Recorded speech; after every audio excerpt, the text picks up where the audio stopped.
실성이 보이니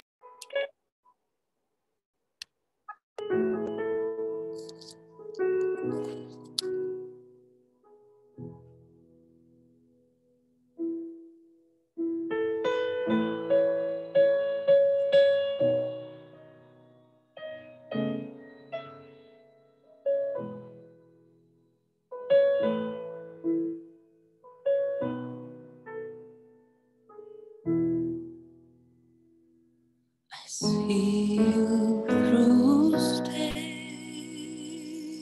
glass, protected by prayer, a square that is meant to be round.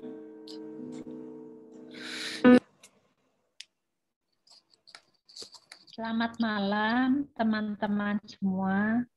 Selamat malam Dr. Yudi. Selamat malam Mbak Diela. Suara jelas Dr. Yudi? Jelas. Jelas? Oh. Selamat malam sekali lagi teman-teman. Terima kasih sudah bergabung malam ini. Semoga semuanya dalam keadaan baik ya, terlepas dari situasi yang kita hadapi sekarang ini. Malam ini Dr. Yudi akan memandu kita dengan topik latihan survival mode. Sepertinya relevan ya untuk kita ya.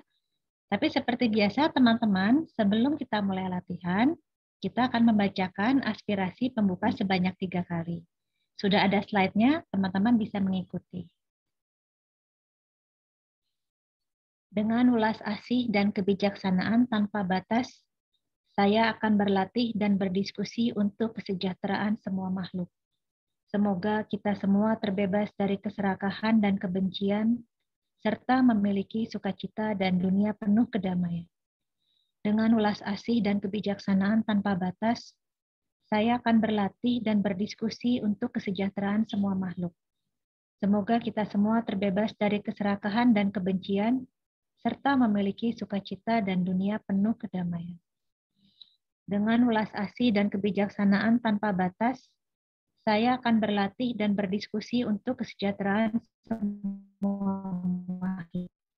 Semoga kita semua terbebas dari kesalahan, benci, sukacita, dan dunia penuh kedamaian. Baik, teman-teman, selamat berlatih dan selanjutnya saya serahkan ke Dr. Yudi. Silakan, Dok. Oke, terima kasih Mbak Diela. Terima kasih teman-teman semua yang sudah bergabung malam ini untuk berlatih bersama.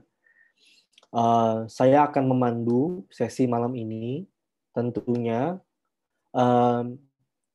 topik yang akan kita diskusikan malam ini, saya harap bisa membantu kita menavigasi hidup kita di tengah kondisi yang serba tidak pasti saat ini dan penuh dengan tantangan dan lain-lain ya. Dan tentu saja masalah di dunia ini tidak hanya COVID, right? Ingat nggak sebelum kita mengalami COVID seperti sekarang, kita kan punya banyak masalah yang lain, ya. Tapi sekarang seakan-akan everything is about COVID. Bahkan pasien-pasien saya yang demam atau apa langsung mereka berpikir, am I having COVID now gitu. So not necessarily ya, karena sebelum COVID pun penyebab penyakit itu banyak dan kehebohan kita sebelum COVID pun banyak ya.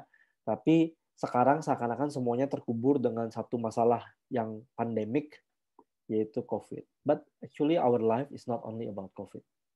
So topik malam ini adalah tentang survival mode. Ini topik yang menurut saya cukup penting, menarik, dan menantang status quo dan pemahaman kita selama ini. Ya, juga menentang habit yang selama ini kita bangun secara sadar maupun tidak sadar. Oke, saya tidak akan berpanjang untuk menjelaskan karena kita akan awali dulu dengan menenangkan batin kita dengan bermeditasi sejenak dan semoga latihan kita bisa membuka diri kita bisa lebih nyaman berdiskusi malam ini ya. Baik. Mari kita mulai dengan duduk dengan postur yang nyaman, stabil, hilangkan dulu segala gangguan yang mungkin akan mendistraksi Anda, handphone. Kalau bisa ditutup saja supaya tidak ada notifikasi dan di silent. Kemudian pintu boleh ditutup supaya kita benar-benar diniatkan untuk bisa duduk dengan segenap keberadaan kita di sini, tidak terpecah ke tempat lain. Ya. Kemudian tegakkan tulang belakang, tegak secara alami, tidak perlu tegang, tidak perlu berlebihan, tegak saja. Kemudian rilekskan pundak, rilekskan lengan, taruh lengan dengan nyaman di atas pangkuan lutut. Mata bisa dibuka, bisa ditutup, tidak ada masalah. Jika Anda merasa lebih nyaman menutup mata, silahkan menutup mata. Jika Anda merasa lebih nyaman membuka mata, silahkan membuka mata. Yang penting adalah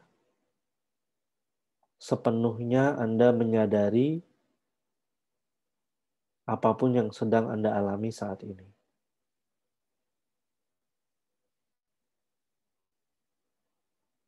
Sadari tubuh yang sedang duduk.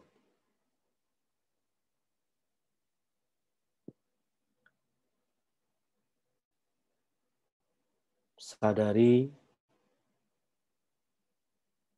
bobot tubuh Anda yang menekan ke bawah.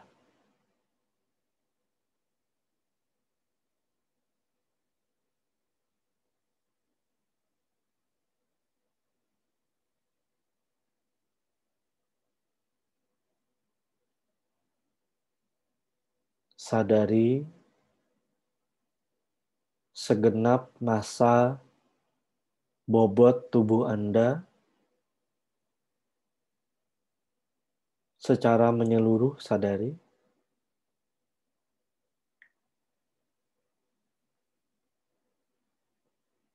The feeling of having a body.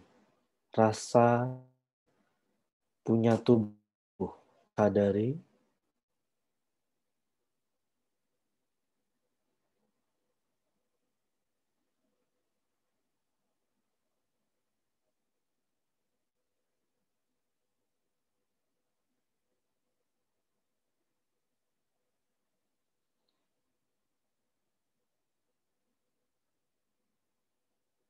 Sadari setiap sensasi yang ada di tubuh Anda yang datang kepada kesadaran Anda.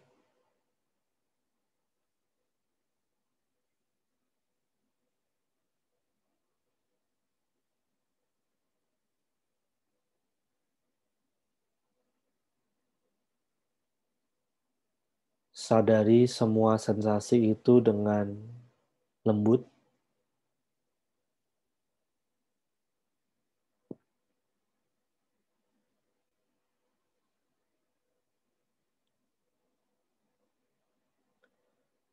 Sama-sama kita menarik nafas lewat hidung dan mengeluarkannya via mulut sebanyak 3 kali dengan sadar. Tarik nafas dalam, keluarkan via mulut.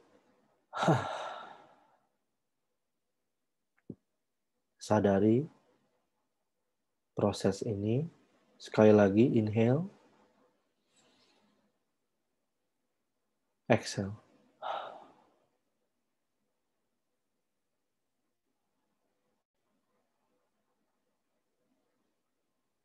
Sekali lagi, inhale, exhale.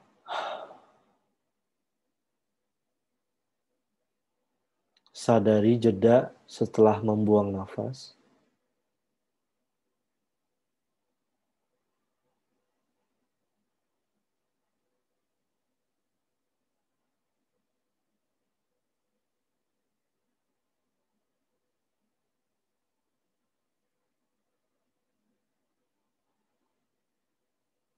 Sadari rasa apapun yang Anda rasakan.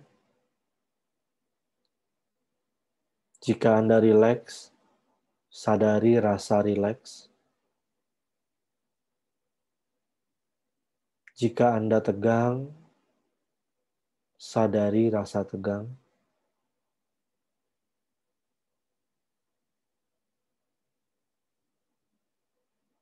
Jika tidak ada rasa yang spesifik, sadari saja rasa yang tidak spesifik.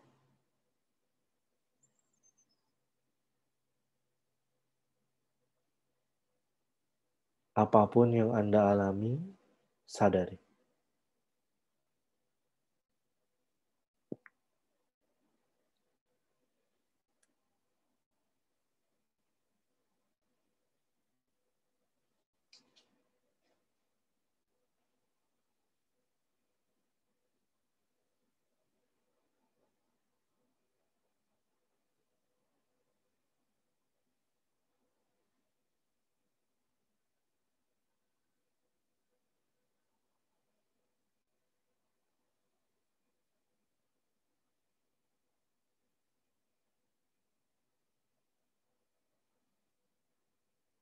Apapun yang Anda alami saat ini tidak perlu diubah.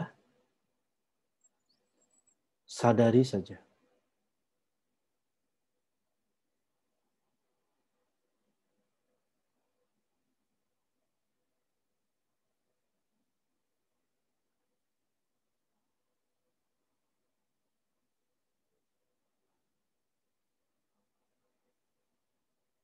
Sadari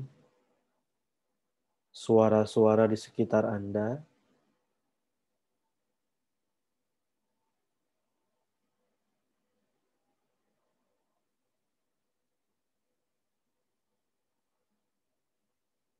Suara-suara di ruangan.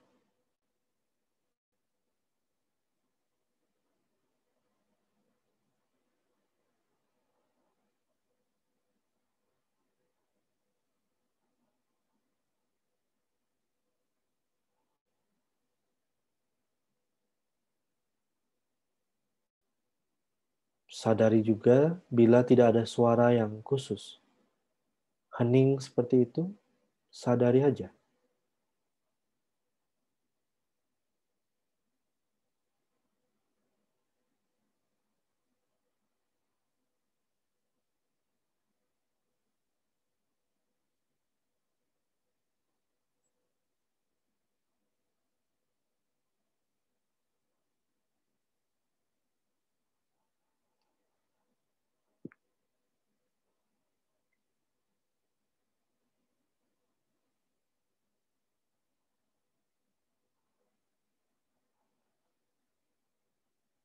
Sadari jika ada pikiran yang melintas, biarkan pikiran datang, biarkan pikiran pergi. Yang penting disadari.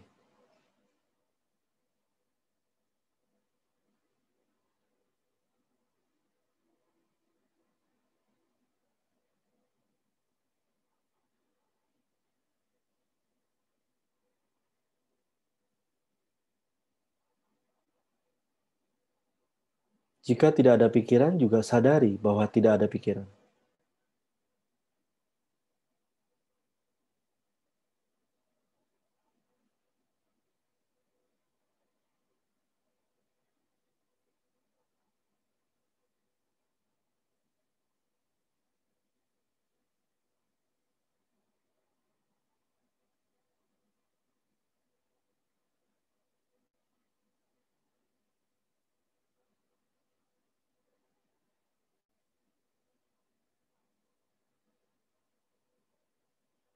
Tidak ada yang luput dari kesadaran. Semua yang Anda alami terjadi dalam kesadaran Anda.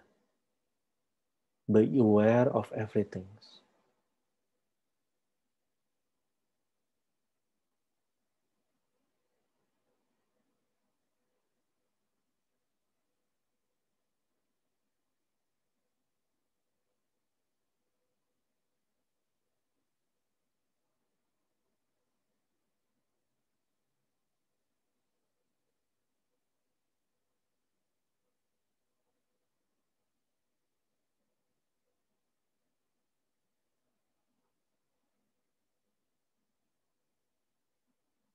Biarkan nafas masuk, datang.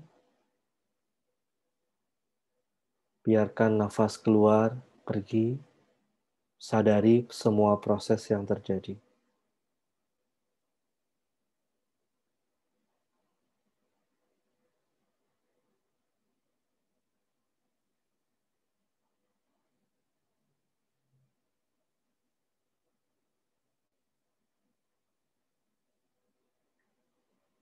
Seiring Anda memperhatikan nafas, kenali kesadaran Anda.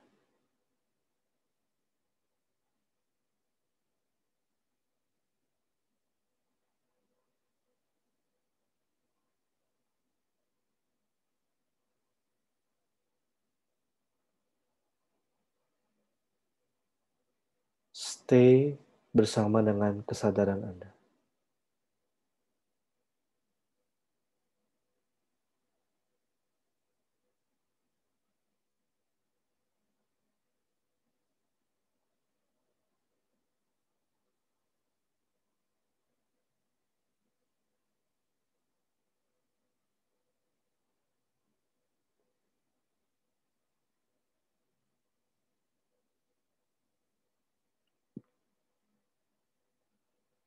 Kita tidak perlu berusaha fokus atau berusaha sadar.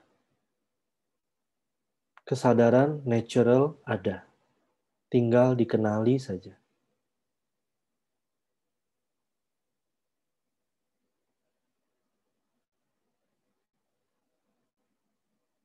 Tidak perlu berusaha tenang, simply aware. Aware of everything.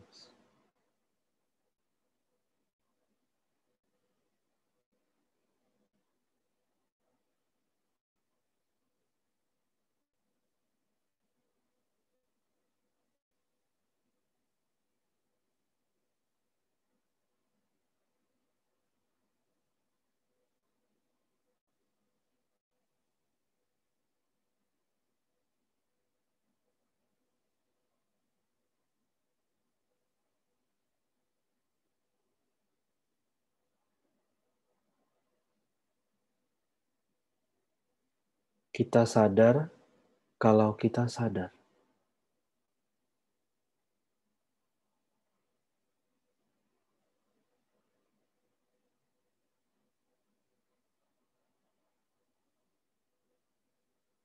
Knowing.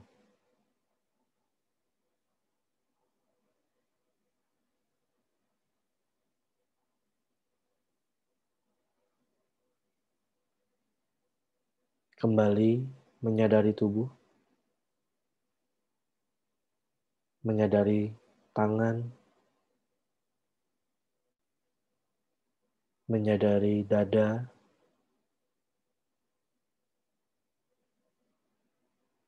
menyadari wajah, menyadari mata,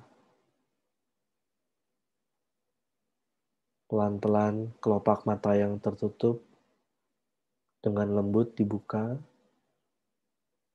menyadari cahaya, warna, bentuk.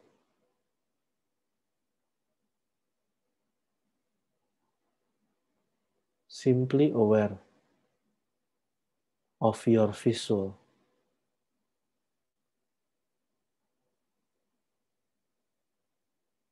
Menyadari penglihatan.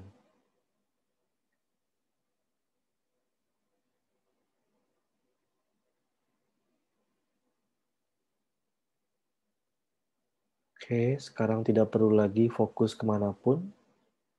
Tidak perlu lagi meditasi. Namun juga kita tidak hanyut ke tempat lain.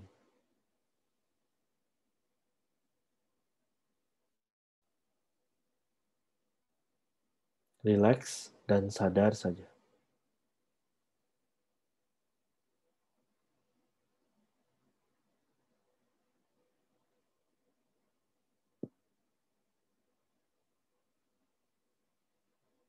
Oke, selesai meditasi pembuka. Itu kurang lebih sekitar 15-17 menit mungkin ya. Saya tidak mau perpanjang karena kita masih mau diskusi topik malam ini. Dan nanti kita masih ada latihan lagi. Oke. Teman-teman, hari ini kita akan mengupas satu topik yang luas banget sebenarnya, yang disebut sebagai survival mode. Bagi Anda yang tidak familiar dengan bahasa Inggris, Anda mungkin bingung apa sih maksudnya survival mode gitu ya.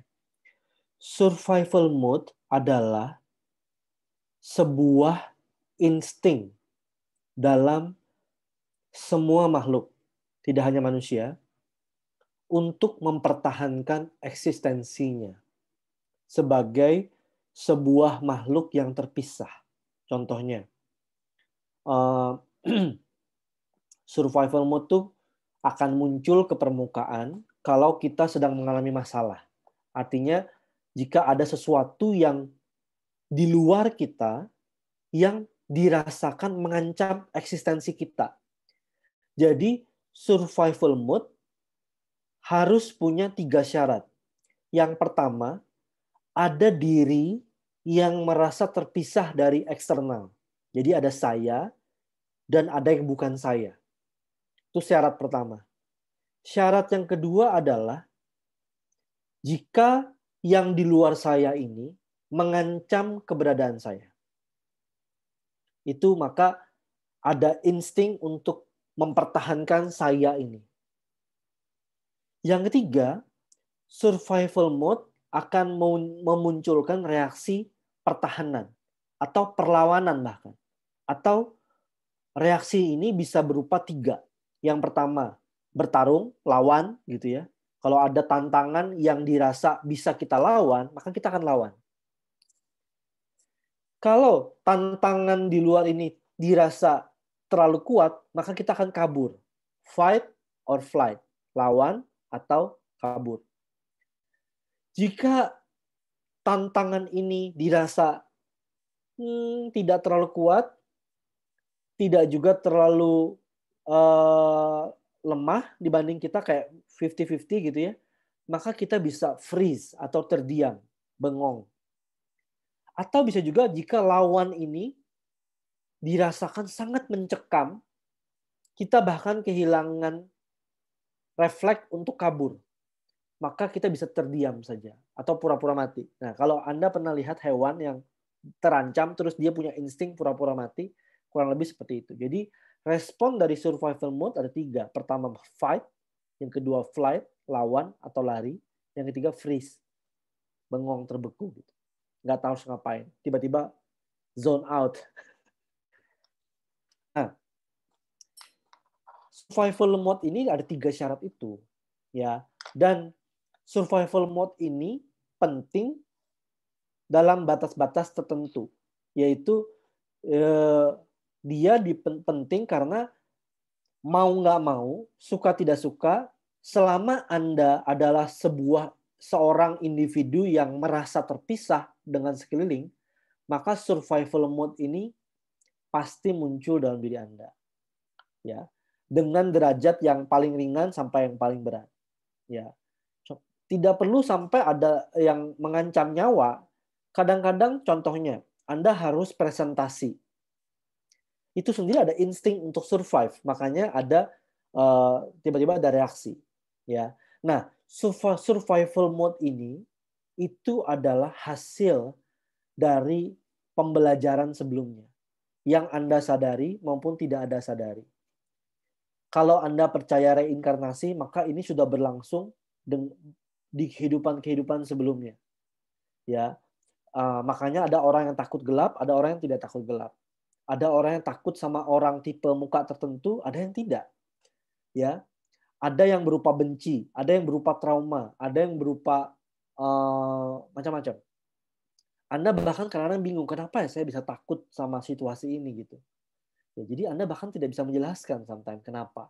Ya, nah kalau dari sisi kedokteran, maka survival mode ini bahkan tertanam dengan kuat di genetik kita. Ya. Dan yang membuat kita punya tubuh seperti ini tangan kita seperti ini, otak kita seperti ini adalah genetik yang dikendalikan oleh survival mode gitu. Makanya ada teori Darwin zaman dulu bahwa evolusi itu terjadi akibat proses seleksi alam. Nah, pada saat terjadi seleksi alam, maka Darwin bilang yang survive adalah yang paling kuat atau disebut sebagai the survival of the fittest. Seleksi alam itu yang bertahan adalah yang paling kuat. Tapi sebenarnya bukan yang paling kuat. Tapi ternyata adalah yang bertahan adalah yang bisa kuat untuk beradaptasi dengan tantangan atau dengan perubahan. Nah, ini menarik. Anda pernah baca bukunya dari aku susah ngomongnya, Harari. Yuval Noah susah ngomongnya. Yuval Harari, ya. Buku yang sangat terkenal, ada kurang lebih ada trilogi kalau nggak salah, Sapien, Homo Deus, satu lagi adalah the Advice for 21st Century, ya.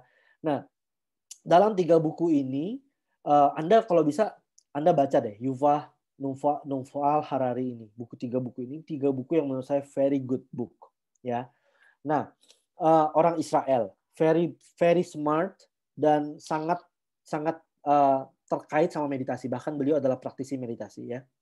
Nah, dalam bukunya dijelaskan kenapa manusia ini bisa menguasai alam. Kenapa manusia ini, kalau kita bandingkan satu individu manusia dengan contohnya harimau atau hewan atau simpanse atau yang lain. Kalau kita ini dilepas di alam satu-satu gitu ya, maka hewan yang kuat ini pasti bisa survive lebih besar daripada kita manusia. Bayangin aja kalau saya dilepas di hutan sama harimau di hutan, maka probability kemungkinan yang bisa survive adalah pasti harimau atau simpanse atau jerapah atau hewan manapun yang lebih kuat daripada kita gitu. Tapi kenapa yang menguasai alam ini justru bukan hewan yang kuat itu? Kenapa manusia yang secara fisik lebih lemah? Nah, ada banyak yang menarik, tapi salah satu teori yang paling penting adalah ternyata betul kalau kita bandingin satu individu manusia dan satu individu makhluk lain, hewan yang kuat gitu ya, maka mungkin kita manusia kalah. Tapi kemampuan manusia bisa survive, bisa bertahan dalam goncangan alam semesta yang penuh tantangan ini, ternyata manusia itu punya kemampuan untuk berkomunikasi yang satu, kemampuan berkomunikasi, yang kedua, kemampuan untuk mengkoordinasi. Kemudian yang ketiga, kemampuan untuk mengarang cerita. Tapi saya nggak ceritain yang ketiga ini. Saya mau bahas yang pertama dan kedua aja. Bahwa ternyata manusia ini, ternyata kalau dalam satu individu doang, dia susah bertahan. Tapi kalau dia bisa berkomunikasi dalam satu grup, dibandingkan, contohnya nih, kita bandingin manusia satu grup dan monyet satu grup, maka kemungkinan kita untuk survive bahkan berkuasa itu lebih besar. Kenapa? Karena kita punya kemampuan untuk berkoordinasi, berkomunikasi, dan bisa mensupport satu sama lain. Hewan lain juga bisa mensupport satu sama lain, tapi tidak akan bisa secanggih manusia. Nah, ini menarik karena ternyata kemampuan kita untuk survive itu setelah penelitian sekian lama, ternyata bukanlah yang paling kuat yang bisa survive. Karena kalau kita dibandingkan dengan hewan, maka yang bisa lebih kuat adalah hewan. Tapi ternyata kemampuan kita untuk survive itu ternyata adalah dalam komunitas. When we think about others, dan kalau kita tumbuh bersama, barulah kita bisa survive. Makanya Dalai Lama, kebetulan hari ini adalah ulang tahunnya Dalai Lama ya. Dia pernah bilang begini, kalau Anda ingin happy, kuncinya adalah Anda tidak bisa happy sendiri. Karena nggak bisa. Kalau Anda ingin happy, maka Anda perlu mengusahakan happiness dari seluruhnya. Karena itulah kemampuan kita untuk bisa survive. Itulah kemampuan dari genetik kita, dan ternyata dari sudut pandang meditasi, itulah yang sebenarnya kebahagiaan yang lebih sejati. Karena kalau Anda happy dengan menindas orang lain, maka actually kebahagiaan Anda itu terkontaminasi sebenarnya. Anda tidak benar-benar happy. Tapi when you help others, dan secara komunitas Anda bisa sama-sama happy, makanya kita semua bisa happy dan survive. Makanya Dalai Lama juga pernah bilang, dia mengkritisi kebijaksanaan satu negara yang me first gitu ya. Saya nggak usah sebutin negaranya. Pokoknya bla bla bla first. Negara A contohnya mementingkan kepentingan negaranya doang.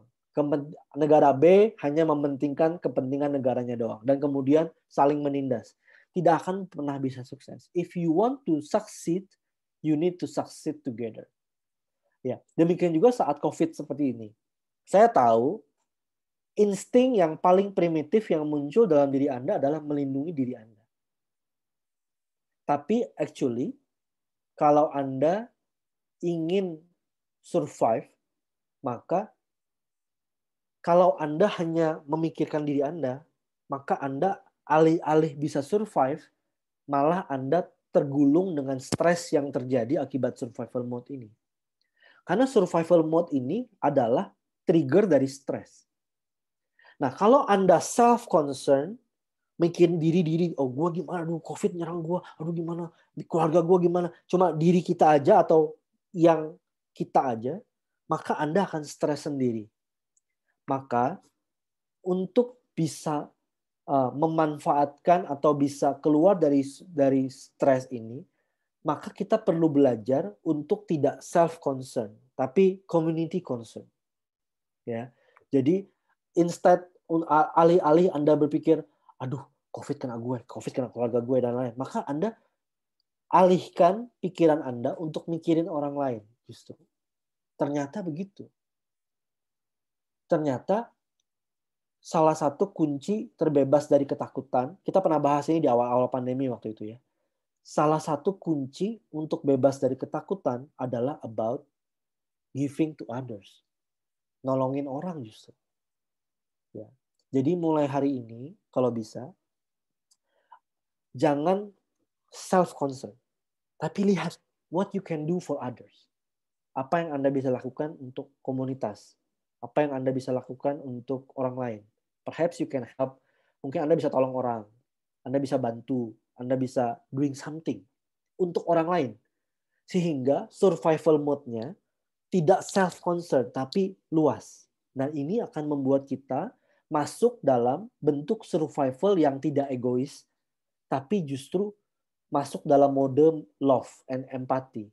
Dan itu adalah antidote dari stres dan ketakutan. Dan malah secara long run akan membuat kita bisa survive justru.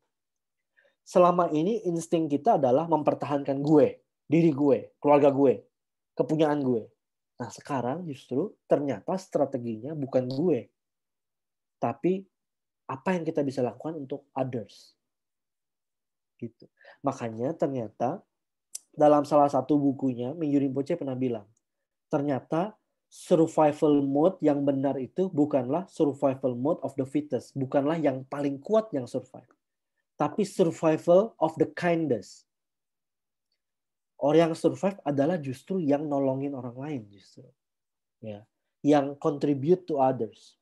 Ternyata begitu, ya. Kenapa? Karena saat kita memikirkan orang lain, saat kita tidak self-concern, maka kita akan masuk dalam dimensi diri kita yang kreatif. Itu yang pertama. Yang kedua, dimensi diri yang bisa beradaptasi. Justru. Gitu. Karena saat kita mikirin diri kita doang, maka kita jadi sempit, jadi stres, jadi nggak kreatif. Tapi saat kita mikirin orang lain, batin kita jadi lebih luas, lebih liquid, malah kita bisa lebih kreatif, dan justru itu untuk long run lebih survive. Jadi kalau Anda tahu teknik meditasi cinta kasih, kalau Anda sudah ikut Joy Living Level 2, maka Anda pernah belajar teknik namanya Tonglen. Mengambil penderitaan orang justru lewat nafas dan memberikan kebahagiaan kita ke orang lain lewat nafas. Sering-sering lakuin itu. Ya. Jadi kalau Anda sudah pernah latihan meditasi cinta kasih, ulas asih, ini adalah waktu yang paling tepat untuk ngelakuin meditasi cinta kasih. Saat Anda dalam masalah, justru pikirkan orang lain justru. Doakan orang lain. Justru itu malah akan menolong Anda keluar dari masalah Anda. Ternyata begitu. Jadi ternyata kita bisa survive jika kita tidak berusaha selamat sendiri. Justru begitu ternyata hukum alamnya. Saya pernah teringat satu ayat dalam Alkitab ya. Justru mereka yang kehilangan nyawanya, yang menyerahkan nyawanya, justru mendapat nyawanya. Ternyata begitu. Mereka yang survive adalah mereka yang berkorban. Ternyata begitu. Aneh ya? Nah, oke, itu juga benar secara meditasi. Anda boleh baca, ini di bukunya Yuval Noah Harari. Anda juga bisa baca ini di buku Mingyur Rinpoche, Joy of Living, chapter The Survival of the Kindness. Ya, yang bertahan justru yang kind, yang baik. Dan kalau kita lihat hukum aksi reaksi, hukum sebab akibat, kalau Anda baik sama orang untuk komunitas, orang komunitas itu akan juga mensupport Anda. Jadi ternyata begitu, cermin gitu. Ya. Oke, tentu saja ada hal-hal lain yang akan terjadi, banyak faktor, tapi secara general itu prinsipnya. Ya. Kalau Anda stres saat ini karena masalah Anda, yes, Anda boleh berpikir tentang diri Anda dan masalah Anda tentu saja. Tapi justru Anda perlu concern-nya bukan tentang diri Anda justru. Pikirkanlah orang lain dan masalah mereka. Itulah ternyata kunci survival ternyata. Dan itu survival yang sehat yang nggak bikin stres. Ternyata begitu. Ya. Nah, oke. Sekarang ada komen sejauh ini. Sebelum kita bahas lagi lanjutannya nanti, kita kalau nggak ada komen kita latihan lagi, ya. Silakan, ya, ada. Silakan.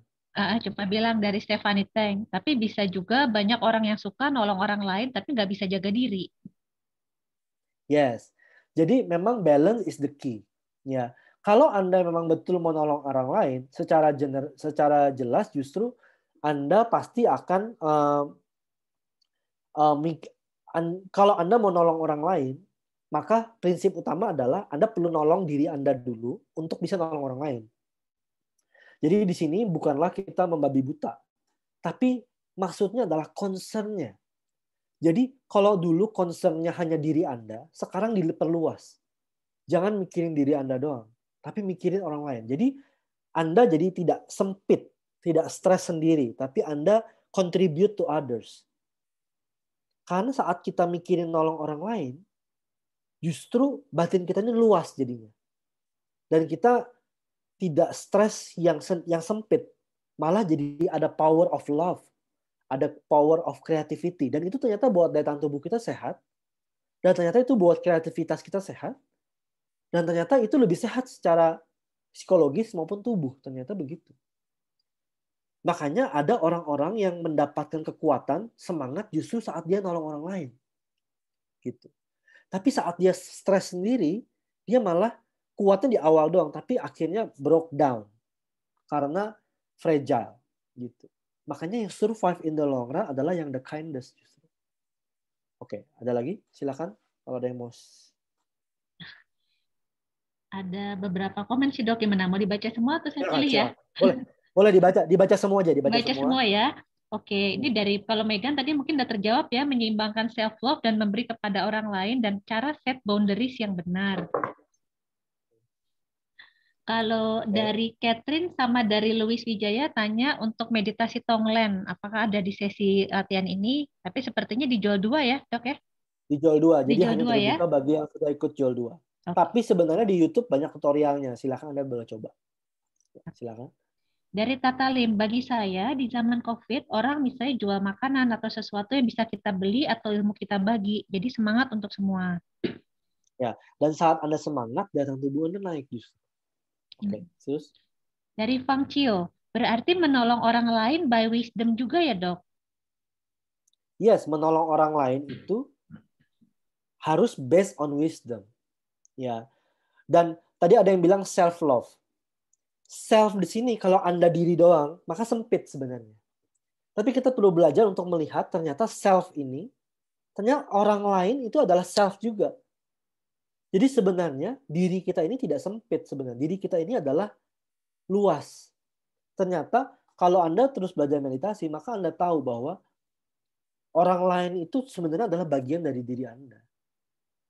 Udara yang Anda hirup sekarang adalah udara yang dikeluarkan oleh orang lain. Oksigen yang Anda hirup saat ini adalah hasil proses dari tumbuhan, dari CO2 yang dikeluarkan juga oleh orang lain. Kalau Anda hidup, jadi kita ini sebenarnya harus, kalau Anda belajar meditasi sampai ke jol 3, maka Anda akan tahu bahwa ternyata tidak ada sebenarnya diri yang terpisah. Ternyata tidak ada saya yang terpisah, itu tidak ada, itu ilusi sebenarnya. Tapi saya nggak mau singgung terlalu jauh dari hal itu. Kita mulai aja dengan memperhatikan orang lain dulu. Ternyata self-love yang benar adalah bukan self yang gue. Tapi self itu adalah seluruhnya. Ternyata begitu. Alam semesta ternyata. Oke. Lanjutin terus Mbak Diala sebelum kita lanjut. Dari Alvin Brahma Putra, saya agak kurang paham. Tapi pernyataannya seperti ini. Tapi tetap saja tidak ada kebaikan dalam kebodohan. Aku kurang jelas. Iya, kurang jelas ya. Nanti Ya, Alvin mungkin ya. bisa klarifikasi ya. Kalau Dwi tadi Ya. mungkin sudah terjawab ya, Dok ya. Bagaimana dengan pernyataan bahagia dimulai dari diri sendiri? Tadi Dokter Yudi udah jawab ya. Which is true. Kita nggak mungkin pertama mikirin orang langsung. Pasti secara insting Anda mikirin diri Anda dulu. Suka tidak suka. Religius tidak religius. Tapi kalau Anda berhenti di diri Anda doang, Anda akan stres sendiri. Ternyata tidak begitu cara genetik kita bekerja. Otak kita bekerja ternyata nggak gitu. Ternyata kalau Anda mau survive, strateginya harus diubah. Yang self ini harus diperluas. Ternyata harus mikirin orang. Ternyata begitu.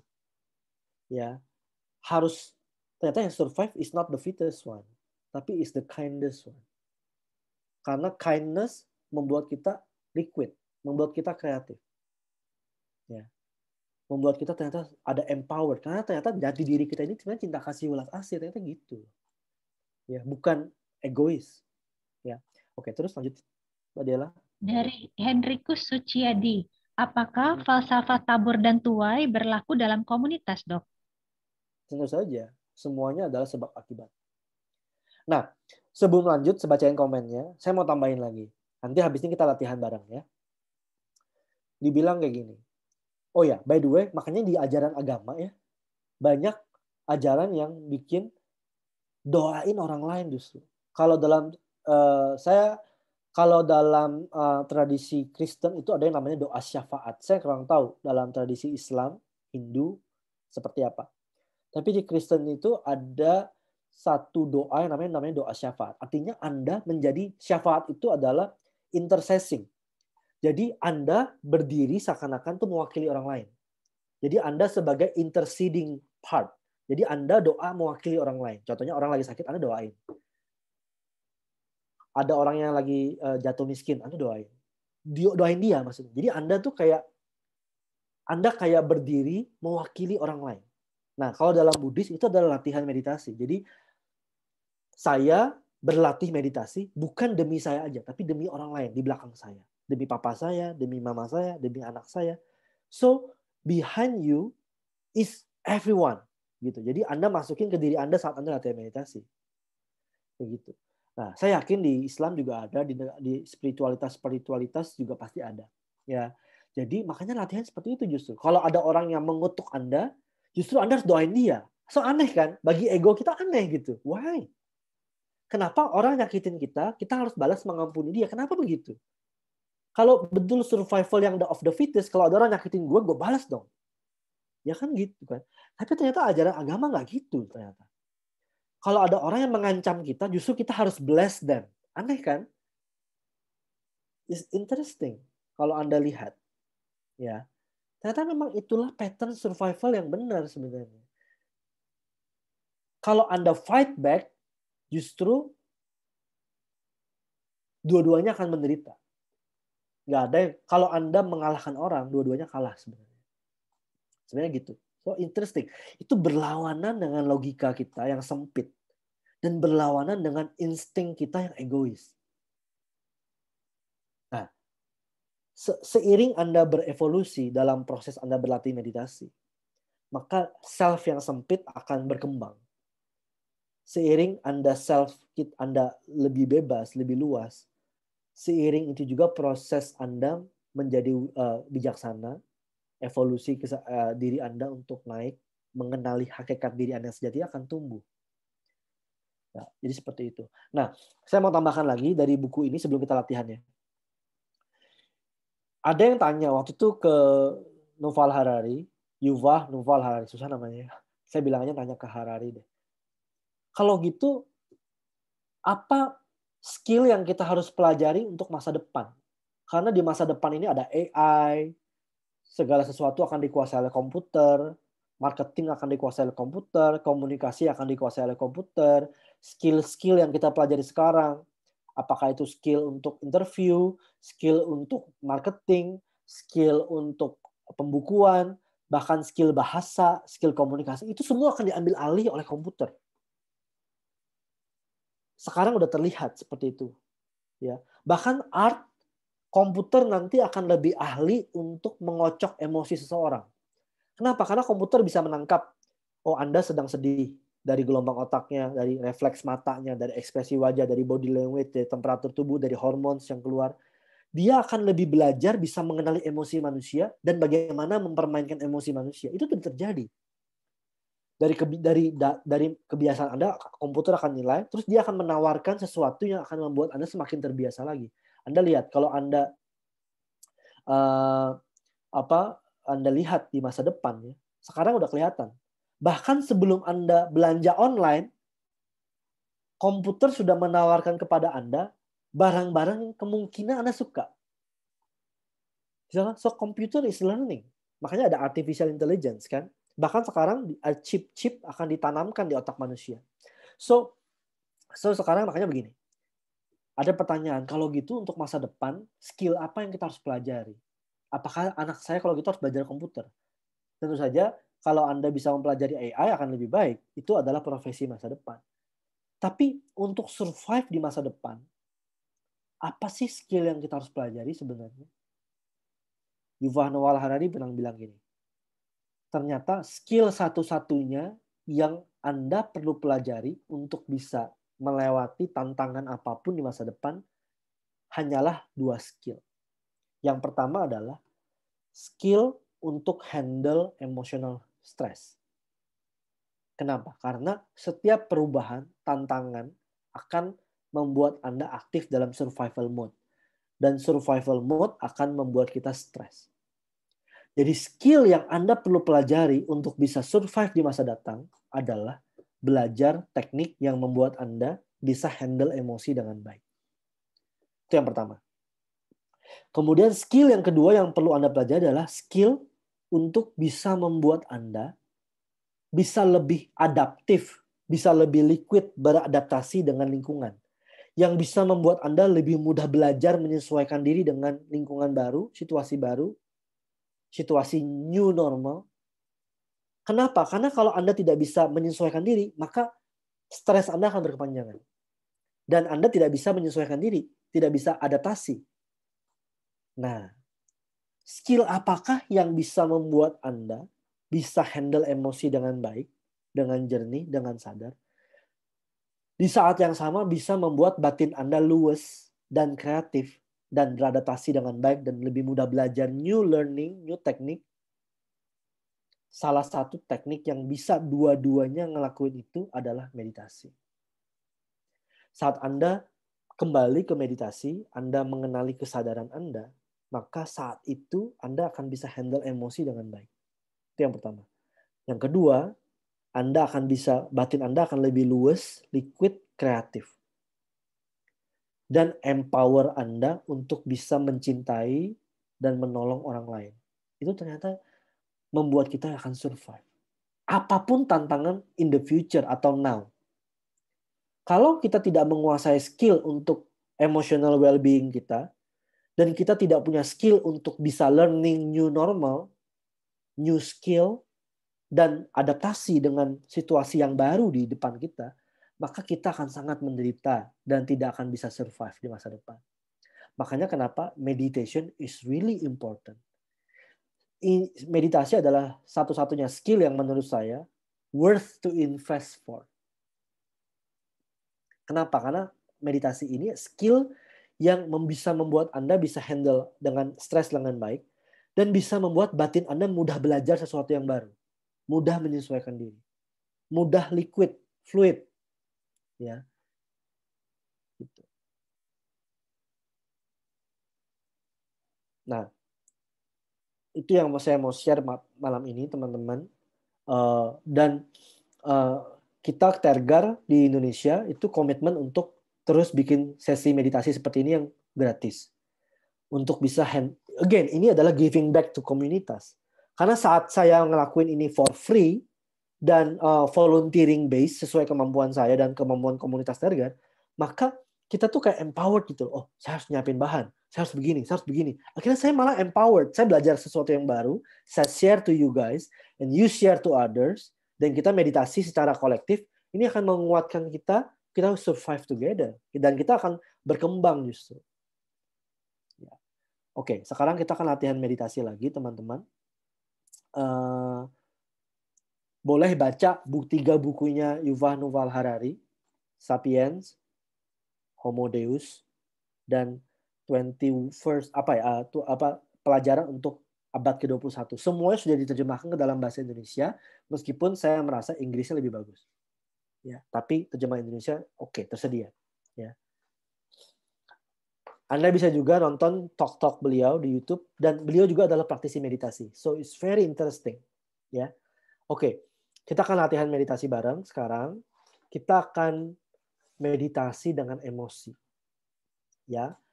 Emosi terasanya di tubuh kita. Jadi sekarang situasi pandemi, mungkin Anda stres, kalau Anda ada masalah, pasti ada emosi-emosi yang muncul. Mari kita welcome emosi ini untuk muncul, dan kita sadari saja tanpa menolak, tanpa hanyut, juga tidak perlu dianalisis emosinya. Cuma disadari aja, apa sih rasanya di tubuh saya gitu. Ya. Oke, silakan tegakkan tulang belakang, rilekskan tubuh. Tangan taruh di pangkuan lutut.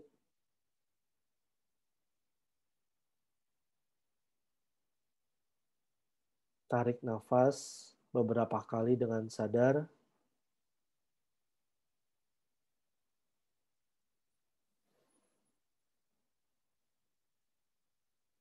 Sekali lagi tarik nafas dalam dengan sadar dan keluarkan dengan sadar.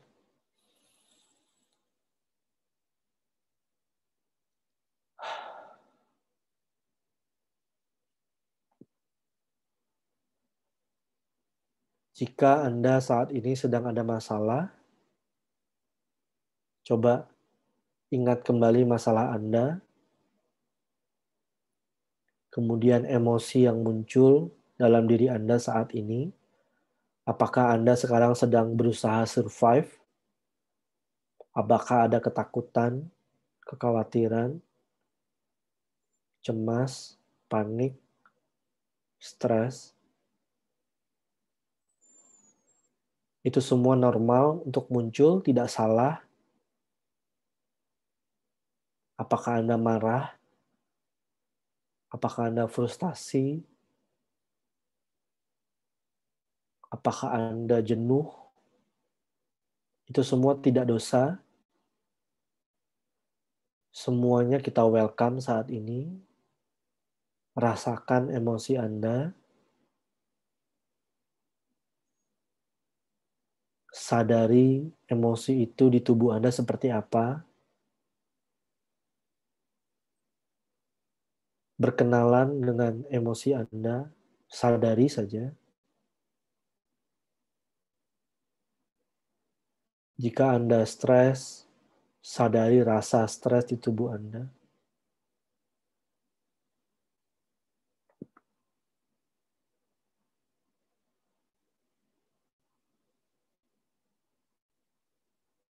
Saat Anda cemas atau marah atau kesel, sadari rasanya di tubuh Anda.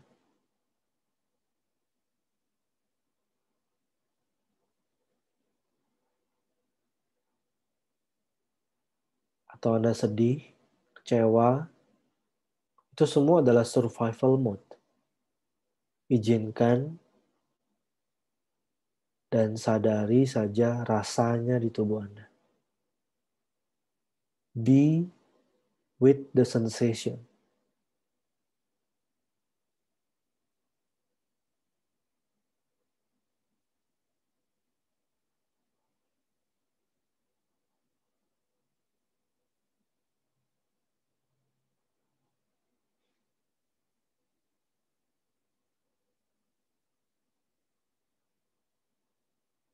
Jika emosi tidak ditemukan atau menghilang, it's okay. Yang penting Anda sadar. Sadar jika tidak ada emosi.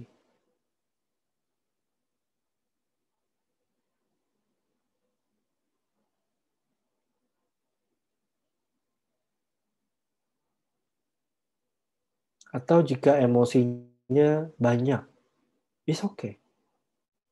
Welcome everything, welcome all sensations, dan sadari saja.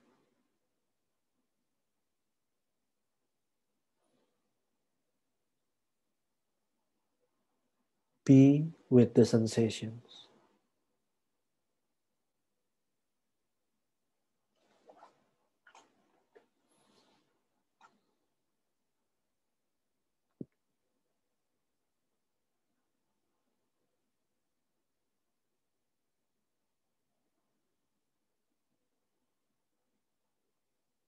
Atau jika banyak pikiran yang muncul, welcome seluruh pikiran.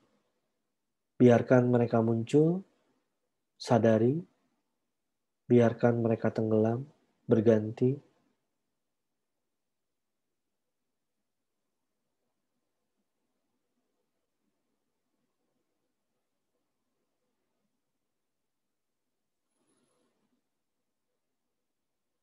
Sadari seluruhnya. Tidak ada yang ditolak.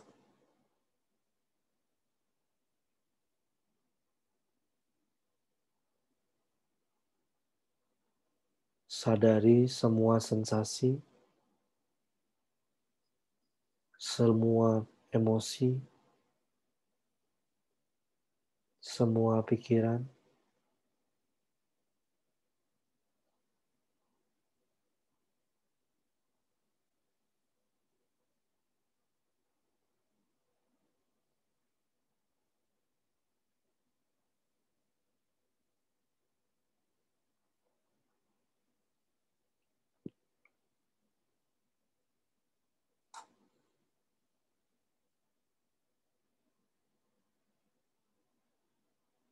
Kita bawa penderitaan yang dirasakan oleh bangsa kita dalam meditasi kita malam ini. Mereka semua yang lagi sakit, yang lagi kesulitan ekonomi, yang lagi cemas, yang lagi marah, yang lagi kecewa, kita bawa dalam meditasi kita. Izinkan semua emosi mereka muncul dan kita sadari saja.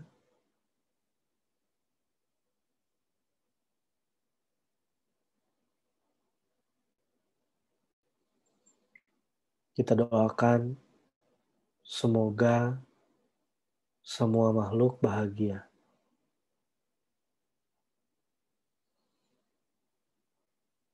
Semoga semua makhluk bebas dari penderitaan.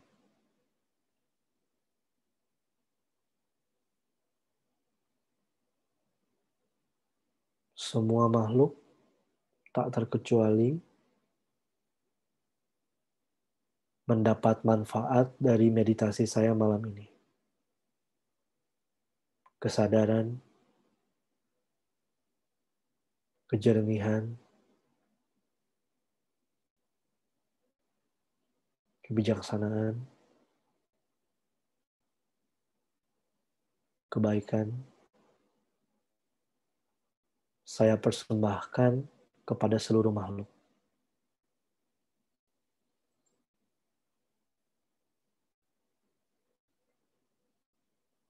Kita beristirahat, sadar apa adanya.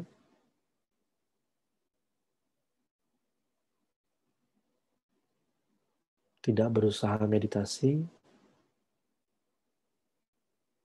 tidak hanyut, sepenuhnya sadar, hadir di sini.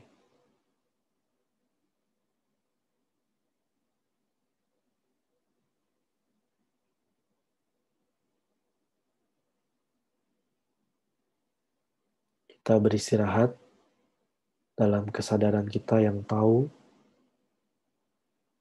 simply knowing.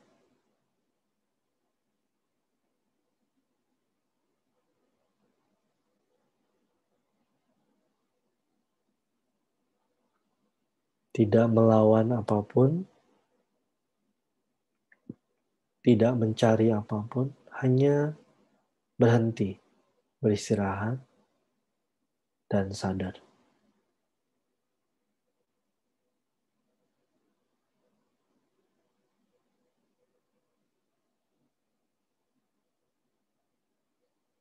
Pelan-pelan, mata dibuka, meditasi selesai.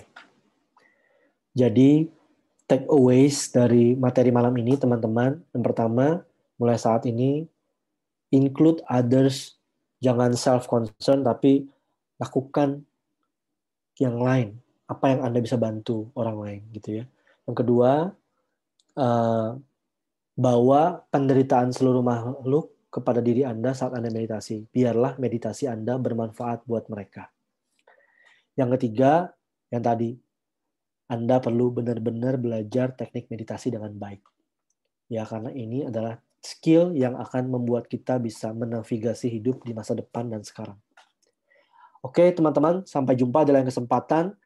Thank you buat Mbak Diela yang sudah menjadi co-host malam ini. Thank you buat teman-teman. Tadi saya sudah lakukan aspirasi penutup, tidak perlu dilakukan lagi. Jika Anda ingin support kegiatan Tergar agar kita bisa terus mensupport orang lain, silahkan Anda bisa support di sini.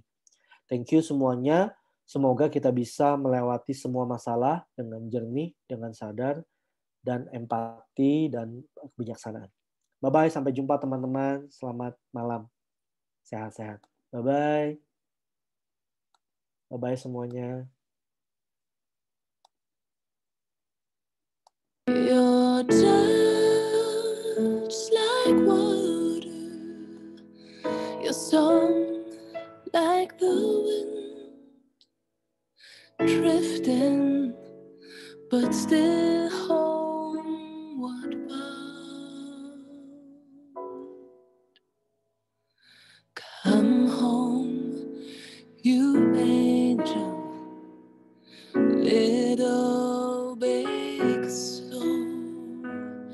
I know you're singing for me. Bye-bye semuanya.